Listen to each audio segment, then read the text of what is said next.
Bonjour et bienvenue pour ce nouveau numéro de Boursier.com Learning, la web-série vidéo qui vous permet de mieux comprendre la bourse et ses mécanismes. Aujourd'hui, nous allons aborder la question des ordres de bourse avec les experts de Bink et notamment Loïc Javoise. Bonjour Loïc. Bonjour.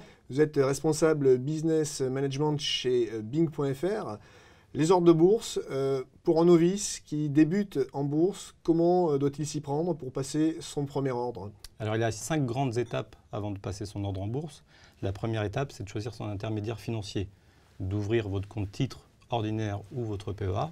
Ensuite, vous allez devoir vous connecter à la plateforme sur le site internet via l'application mobile ou via une plateforme de trading. À partir de ce moment-là, vous allez rechercher la valeur sur laquelle vous souhaitez investir via les moteurs de recherche ou via les palmarès. Ensuite, vous allez devoir compléter les caractéristiques de votre ordre.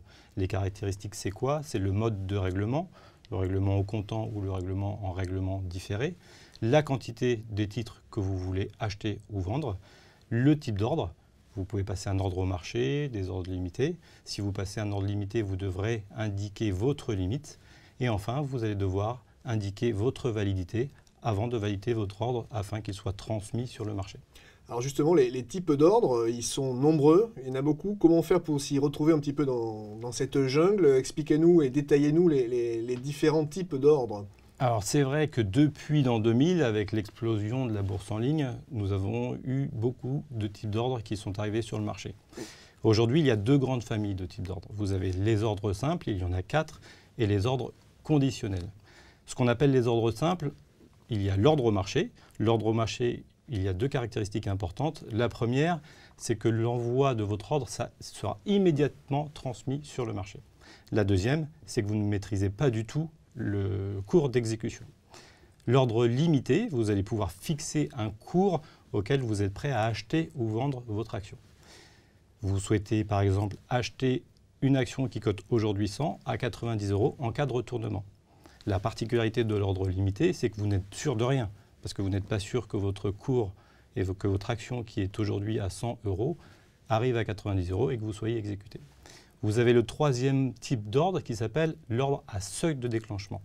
Cet ordre-là est aussi appelé l'ordre stop. Il consiste à fixer un seuil au-dessus du cours actuel dans le cadre d'un achat ou en dessous du cours actuel dans le cadre d'une vente. Donc il est souvent utilisé dans le cadre d'une vente contre un retournement de marché. Vous partez en vacances, vous souhaitez vous prémunir contre un retournement de marché, vous allez passer un ordre à seuil de déclenchement en dessous du cours actuel. Et vous avez enfin l'ordre à plage de déclenchement. Il fonctionne de la même manière que l'ordre à seuil de déclenchement, mais il a 2 bornes, une borne à la hausse et une borne à la baisse. Donc la deuxième grande famille de types d'ordre correspondent aux ordres conditionnels. Il existe principalement 3 ordres conditionnels très utilisés. Vous avez l'ordre simple, il consiste à transmettre un ordre en fonction d'une condition. Vous souhaitez acheter un titre, si le CAC 40 touche 5000 points, vous pourrez chez Bink.fr dire j'achète 100 titres X si le CAC 40 touche 5000 points. Dans le cas où le CAC 40 touche les 5000 points, votre ordre sera transmis sur le marché. Vous avez l'ordre double, donc il s'appelle l'ordre conditionnel double. Il consiste à transmettre un ordre sur le marché en fonction de la réalisation de 2 conditions fixées. C'est la même chose que l'ordre simple, sauf que cette fois-ci, il y a 2 conditions. Il vous permet d'anticiper vos gains et de maîtriser vos pertes. Le troisième type d'ordre conditionnel s'appelle l'ordre conditionnel suiveur. Alors lui, il consiste à transmettre un ordre seulement si le cours baisse ou augmente d'un montant défini par rapport au plus haut ou au plus bas. C'est-à-dire que le cours cote aujourd'hui 100 €, il est souvent utilisé à l'achat. Le cours cote aujourd'hui 100 €, vous allez vouloir acheter seulement si il y a un retournement de marché de 5 € sur ce titre.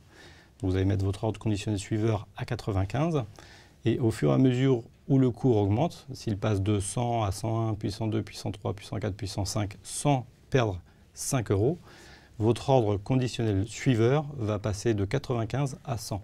S'il y a un retournement de marché de 5 €, votre ordre à 100 sera exécuté.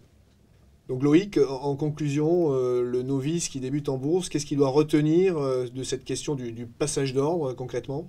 Il faut dans un premier temps bien choisir son intermédiaire financier pour ouvrir son compte titre ordinaire et son PEA, connaître les caractéristiques des différents types d'ordres. Il faut savoir qu'il existe des ordres simples et des ordres conditionnels. Parmi les ordres simples, vous retrouverez l'ordre au marché, l'ordre limité, l'ordre à seuil de déclenchement et l'ordre à plage de déclenchement.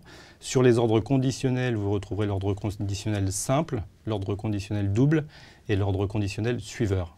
Et bien entendu, il ne faut pas oublier de se former en bourse avant d'investir. Merci Loïc. Quant à nous, on se retrouve très bientôt pour une nouvelle édition de boursier.com Learning. À bientôt.